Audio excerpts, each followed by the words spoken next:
I don't know about this, but anyway, we'll do it. Oh, Just take your time. An old mate of mine is in town and said, "You want to catch up?" And I said, "Yeah. We always do when you're home. So why don't you come in and have a yarn on the couch? Because plenty of people will know you." It's Robert Taylor, ex-Ashburtonian, ex-radio mate of mine. Geez, how many stations have you been at back in the 3ZE you started at? I thought this was a different session. I thought you were going to be asking me some serious questions about my psyche. I thought it was on the couch. I thought I get to lie here and you get to ask me some serious questions. I have nowhere near the qualifications for that, and we haven't got the time. Okay. Oh, well, I'm a bit disappointed, fellas. I started at 3ZE with you. In fact, just before you. Yeah. In a different time, the 80s. Yeah. But before that, I worked at Skate Ranch, which a lot of you would remember. Roller skating rink. And we did you and I did a school disco there. You did most of the school discos, and then I think I said, "Oh, can I have a crack with you, mate?" And Blue light disco. no, I think it was a school dance. School dance, remember the old school discos that you used to have? And there was there. At Skate Ranch. Yeah. So you're talking about the mid-80s when the skating boom was taking off. Yeah. And I can't remember who it was in their ultimate wisdom who decided to build Skate Ranch, but it was a good idea because it went off for a good few years. Yeah. And then it sort of petered away. But Mid-Canterbury was a very strong skating community. I mean, we went on to play roller hockey and we won Junior Boys Championship in New Zealand twice. I was a bit crap, but the rest of the team were okay. Different era. But yes. Yeah. 3ZE. I think it turned into, hang on, we haven't finished the Skate Ranch. I think it turned into Durlin Bakery, didn't it? No, Derek Durlin owned next door. Derek Binney. Derek Binney, sorry. And he, that's now storage. Yes. And Skate Ranch is now Ashburton Toyota. Ah. Isn't it? Is it? No. Oh. Yes. Okay. Know your local community, Phyllis. I don't even live here anymore. I live in Auckland. I know more about you than you. Right. This was not a slag Phil Hooper session, okay? Right, so 3ZE, and you did, what shift did you do on 3ZE? I started doing fill-ins, and I did everything and anything to get into doing radio. It's all I ever wanted to do. And I remember going in there every week because the one thing they taught us at Ashburton College back then, and I didn't do that well at college, it was like, if you want to do something in your career, be persistent, go in and continue to ask for the job. So I'd go in every week to 3ZE in Ashburton. The manager then was Phil Kennard, and he got to know me by face only, and he'd just wave at me, say, "No, nothing this week, see you later." And I'd go in every week and say, "Have you got a job? Have you got a job?" And one day there was a talent coordinator there for Radio New Zealand. He said, "Hang on a sec, don't just wave this boy out. Come in here." And he said, "What's that?" And I said, "Oh, that's a microphone." He said, "What's that?" I said, "That's a reel-to-reel machine." Thinking I was quite clever. And he took me back into the manager's office and he said, "Give this boy a go." So I spent the next month and a half going up to 3ZE at night with my key. I was only 17. Let myself in and run the next day's breakfast show. Cold, because it was off air, it was on the network. Mm-hmm. Using the desk and all the music. And I did that for a month. Finally went on air and, oh God, you know what it's like. We were basically just kids, weren't we, when I started, 17, I spent 18. my first show apologising mainly. So do I. I've still got an air check from it. "I'm Robert Taylor. I'm really sorry." And I was crossing to the showgrounds for a rugby cross and, I can't remember his name. Guy and Campbell comes back and says, "Okay, Rob, we've all been there." So I went from 3ZE to Greymouth. And Greymouth was a real eye-opener because it's the only radio station within 300 kilometres. Mm-hmm. Big land and sea forecast every hour. You learn how to do things properly, like read the news, and you were thrown in the deep end more so than here. Then to Australia, where I worked in far north Queensland. So I went from the highest rainfall on the west coast of the South Island to the highest rainfall in Australia in far north Queensland. And that was really interesting because that was full of Greeks and Italians up far north Queensland, just before Cairns, a place called Innisfail. and there's a few Kiwis, a few Ashburtonians actually. Richard Griffiths, hello, and they liked me as the breakfast announcer there only because I wasn't Australian. And that's the truth. Oh, wow. So the whole town was just one side of the street, town much the size of Ashburton. One side of the street was Italians and the other side were Greeks. And they used to physically throw food at each other across the road and they hated each other. And I somehow came in and wasn't Australian and they liked it. So, and then to Tauranga in the late 90s. Nice part of the world. Beautiful. And I got a ring while I was in Far North Queensland from an old guy, Craig Douglas, who used to work at 3ZE at breakfast in the 80s. He said, I'm starting a radio station in Tauranga. Can you come and be my right-hand man? So I did. And that was 4 years. Radio Hauraki called, and I went there. Worked 10 years at Radio Hauraki. Seen some stuff there, mate. Interviewed some really cool people. We'll get to that. And then to the Rock. Yep. Left Hauraki in 2005 and went to the Rock for 10 years. Had a good career there with Robert and Jono on the Rock. Wind Up Your Wife. Lots of other stuff. I think that, safe to say, that was a good taste of, and you're only sort of 15 minutes of fame that I got. Didn't last long, but 10 years is good, is a good innings, but, and 7, 8 radio awards. Not bad for a little Ashburton boy. Hey, all the time, Phil is here in Ashburton doing the same thing. Winning awards. One, or a couple. Oh, you did well, man. You did really well. I'm proud of Phil. We're the same age, you know. He used to ride my bike, my pedal bike. Stole it off me once. Bastard. Then And then to the Sound, 10 years ago. I gave it up because it was just a bit much. We were quite famous for the Wind Up Your Wife series. Every week we'd ring some poor bugger and make him cry or her. And I felt in the end I was selling my soul. You know, that old story about selling your soul to the devil at the crossroads. Yes. For the chance to play rock and roll.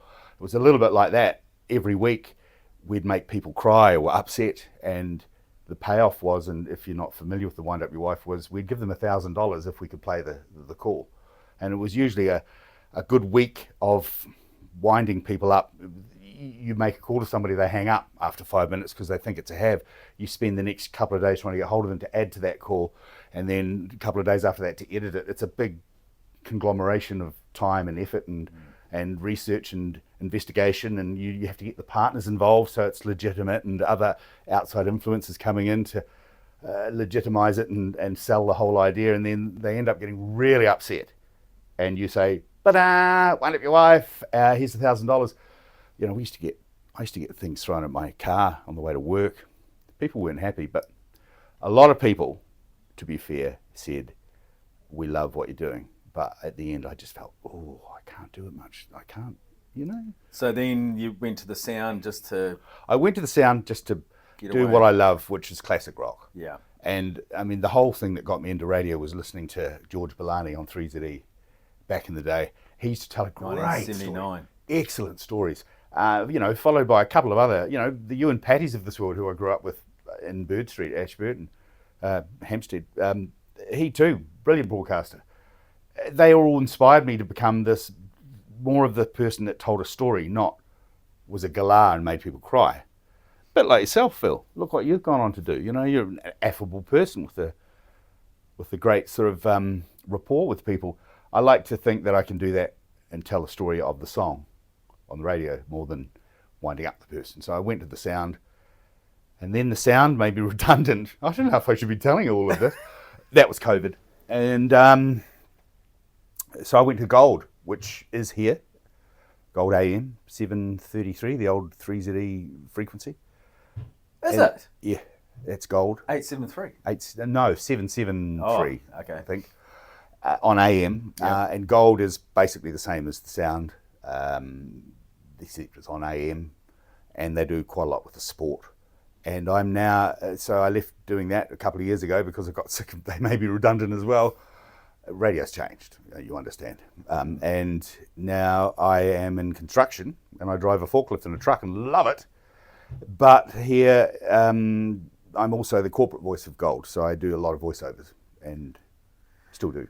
You did corporate voice work for TVNZ for, you would be the longest running corporate voice by a mile for them. Would that be true?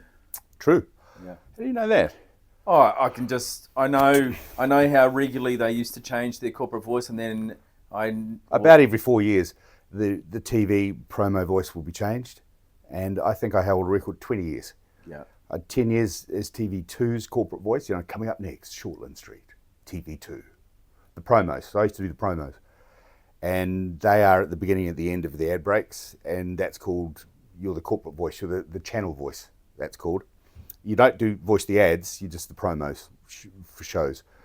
After I grew out a little bit too old for the TV2 brand, which is younger, they put me on TV1 for 10 years, and that was great. I loved it. I mean, it was an hour a day, 5 days a week, and it enabled me to still do radio and keep my hand in. So did you go into the station and do that? Because you had a wee studio at home as well, though, right? Still got a studio at home. It pays to have a good setup at home. Nowadays, it's not expensive. It's just a microphone and a preamp, similar to what we've got here. But yes, I do have a studio, and I'd go into TVNZ every day, into the mothership, as we used to call it. Drive in, down, under, walk up the spiral staircase.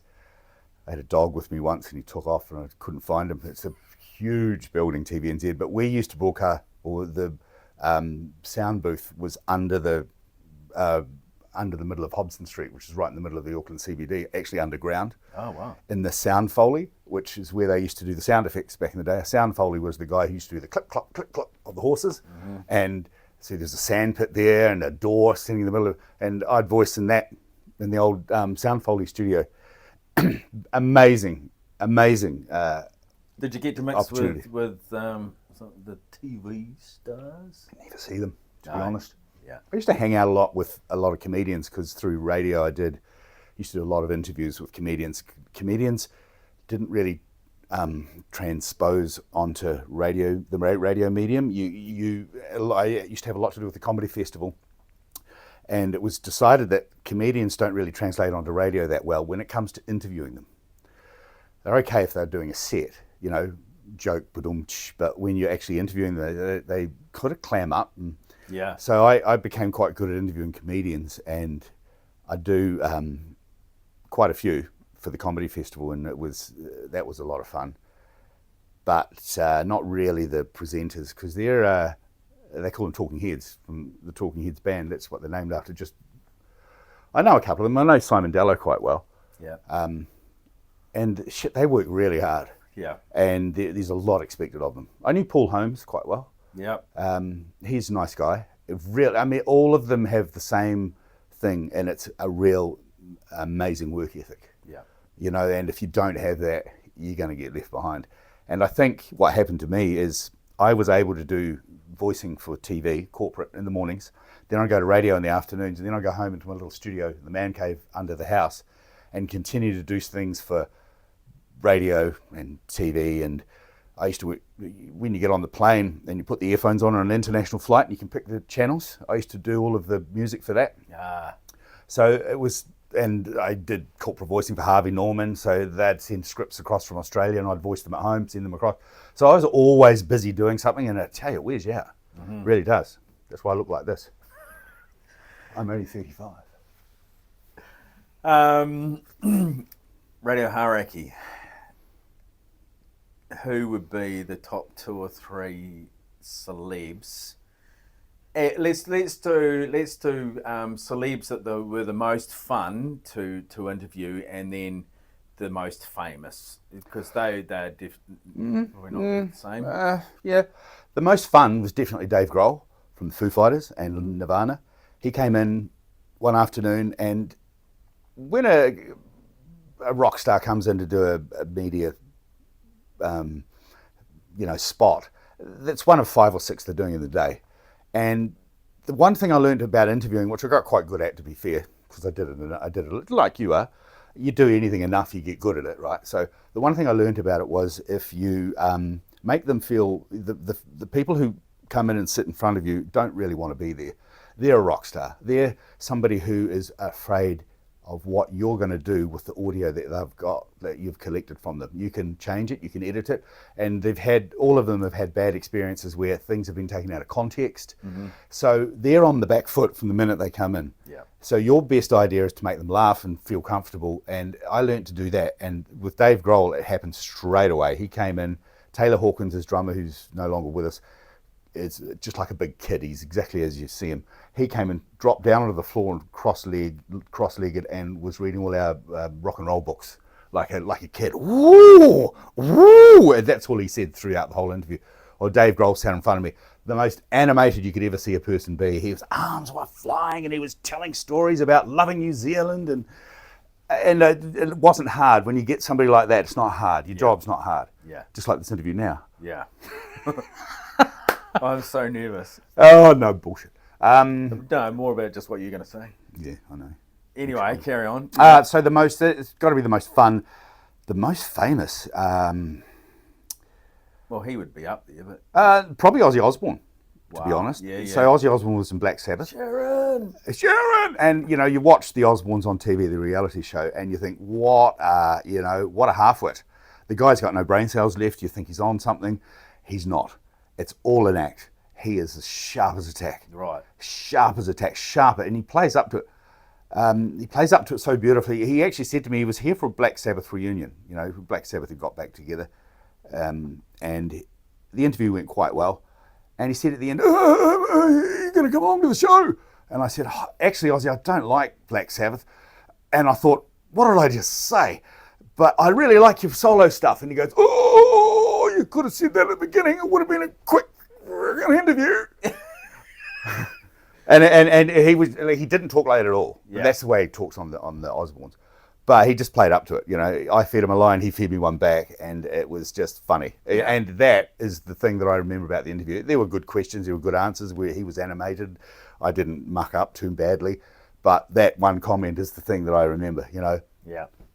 You get Bono was another. He had to cancel a show in New Zealand, and he had to basically make an apology. And we were, I think, while I was at the Rock with Jono, we were the only station that was given the rights to take the interview, and we had to share it with all other media. So we had a studio full of cameras and other people basically covering the thing, and it was via the phone. So people were plugged in here and there and patched in, and he was so good. Bono was so good. He loves New Zealand so much. Yeah. And he was at the time travelling from a hotel in Dublin to the airport, and we lost the phone signal 3 times, and he rang back 3 times. Wow. And you didn't need to, Yeah. and it was just so animated and so.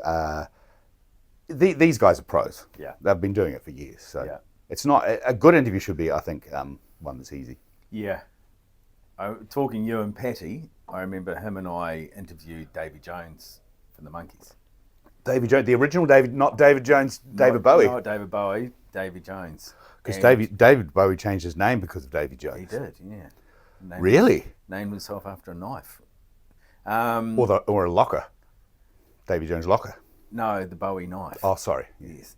And we couldn't shut him up. Really? Brilliant. Funny. And we missed the news. Not the old missed the news. You didn't miss the news. That's a firing offence, fellas. Dump the news. Well, Ewan was the boss, so it was all good. Dump the news because Davy Jones was on a roll. And he was hilarious. He was talking about going and seeing Jimmy Nesbitt or one of the other ones. And I walked in and I said, "Hello, Jimmy, it's me, Davy," pretending that all got so old and he was so young and vibrant. And he was fantastic. Michael Nesbitt. Did you know that his mother invented Twink?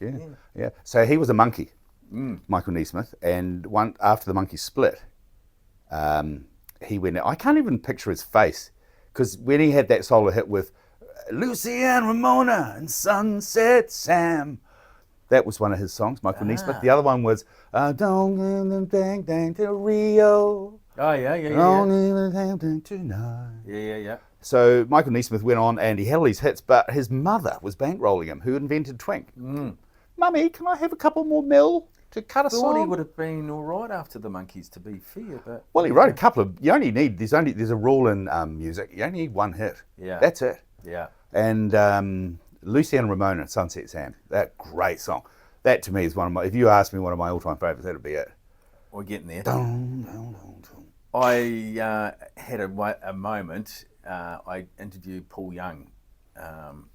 The Australian Paul Young. No. Love of the Common People Paul Yeah. Young. Is he English. Australian? No, he's English. Yeah. And Living had in a a seafood ticket. great chat. Got him to do the usual bullshit. Hey, this is Paul Young. You're listening to Hoops on 3ZE or whatever it was. And I deleted the interview. Oh, dude. Rung Auckland, Bruce Appleton, our friend Bruce. A Bruce, help! radio guy. He's always backups, Phyllis. I deleted. Is there anywhere? Nah, what you've done, it's gone. Shit. Only because you're in a hub.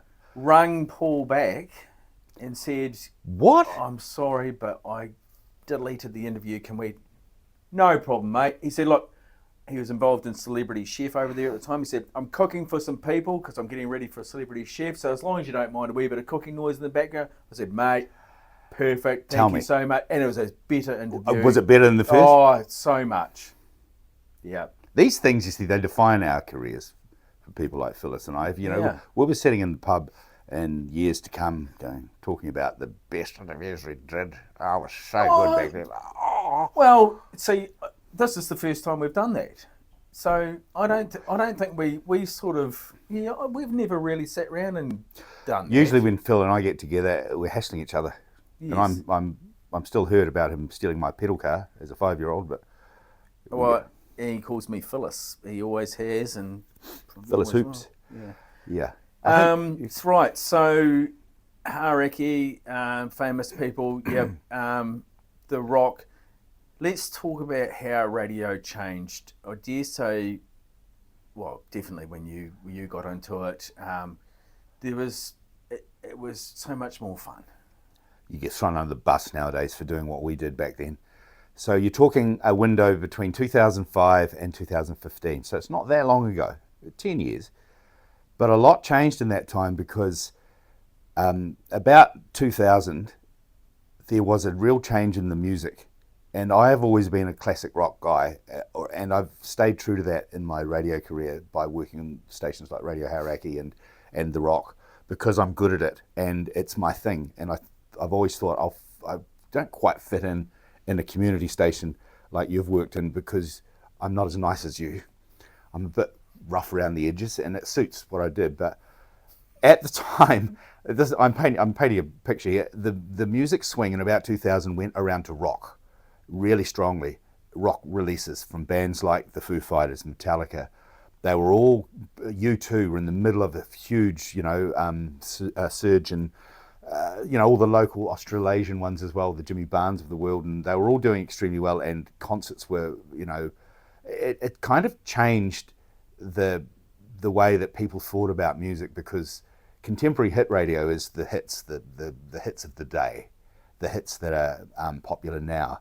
But the older stuff is the stuff that's going to stay around. So if you've got good new rock coming through alongside the good classic rock, you've got a radio station and a network and a facility that you can't beat it. It's just as strong as it can be.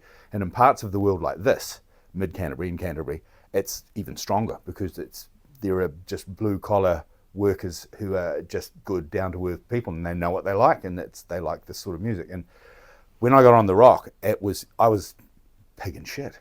It couldn't have been easier. And then Jono came along, who is, if you don't know, about 15 years older, younger than me.